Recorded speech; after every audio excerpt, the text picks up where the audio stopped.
to talk about car seat safety today. Motor vehicle crashes are the leading cause of death in children in the U.S. and result in over 120,000 children each year. Proper use of car seats can decrease the risk of death and injury by as much as 70% when they are used correctly. There are many different types of seats, and each seat has a different use. It is important that your child is in the correct seat and also that the seat is installed correctly in your vehicle. Infant seats should be used according to manufacturer's regulations, and typically this is to be used until your child is 20 pounds. Also, something that a lot of people don't know is that your combination or your convertible rear-facing seat can be used from birth. Most of them say now, the new ones, say they can be used from 4 pounds until about 45, sometimes even 60 pounds, just depending on the seat. Your child needs to remain rear-facing until at least 3 years old or until they've outgrown the rear-facing car seat.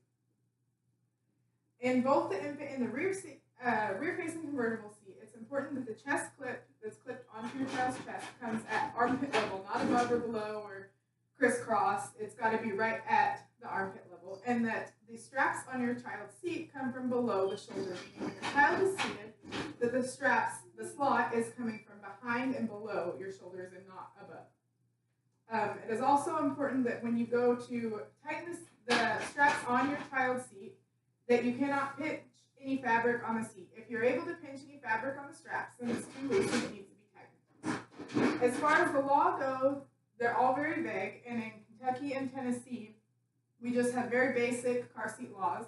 Kentucky says that any child under 40 inches must be in some type of car seat. It doesn't say what type, how long, just if they're under 40 inches, they must be in a car seat. And Tennessee law states that as far as rear-facing goes, that any child under the age of 1 or weighing 20 pounds should be in a rear-facing car seat.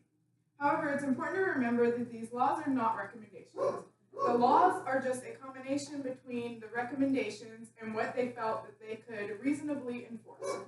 So the recommendations for rear-facing posted by the United States Department of Transportation, again, are that your child remains rear-facing until at least 3 years old, regardless of weight or height. When you go to install your car seat, it's important to not only read your car seat's manual, but also your vehicle's manual, because each vehicle will have different positions that car seats should be placed in within the vehicle. It's also important when you're installing to remember that your car seat should be installed tight enough to where it cannot move within an inch of the belt pad. So that means where you plug in your car seat or buckle in your car seat to the car, you're not able to move that seat more than 1 inch. If you can, then it's too tight. It's not tight enough. So after the rear-facing seat, your child would be in a forward-facing seat until it's outgrown. When using the forward-facing seat, again, the chest clip should be in the same position at armpit level. However, the straps need to come from above your child's shoulders this time. And the same thing as far as the tightness goes, you should not be able to pinch any fabric. Again, the laws are very vague. Kentucky law just says that your child needs to be in a seat, any type of seat, until 40 pounds. And Tennessee's law, as far as forward-facing, says that your child should be in some type of seat until 8 years old. Again, this is not the recommendations. As far as forward-facing goes, the current recommendations are that they should be in a harness seat until it's outgrown. And with the new seats, that typically happens about 5, 6, 7 years old, somewhere in between that age. And when installing this seat, it's basically the same as the rear-facing seat. You should make sure that your seat is not able to move more than 1 inch at the belt pad. And some of the forward-facing seats also have another strap in the back that's called a top tether that connects to the top of your car, and that should not be able to move more than 1 inch as well.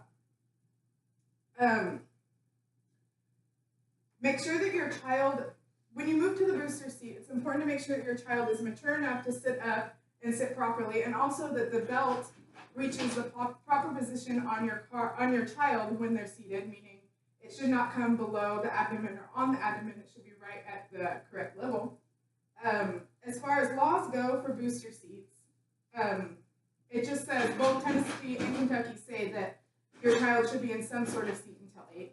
However, the current recommendations for booster seats are that they should be used until your child is 8 years old and 4'9" tall. And for reference, 4'9" tall is pretty tall. I think I read that it's the size of an average 12-year-old in the United States. Making sure that your car seat is installed correctly and that your child is in the proper seat is extremely important. If you need help or have questions, there are several places you can reach out to for help. The best option would be finding a registered car seat safety technician. This can be found by just Google search for car seat techs in my area, and some kind of search engine should pop up. But also, they're typically found at police stations, fire departments, hospitals, sometimes even have them. But it's important to make sure that this tech is registered and that the registration is up to date, because a lot of them are not. So in conclusion, car seat safety is very important and could save your child's life. A rear-facing seat should be used from birth until at least 3. A forward-facing seat should be used until it's outgrown and the child meets qualifications to use a booster. And a booster should be used until the child is 8 years old and 4'9" tall. If you have questions or need help, please contact a registered car seat technician. And now you should have the resources to properly restrain your child or know where to find them if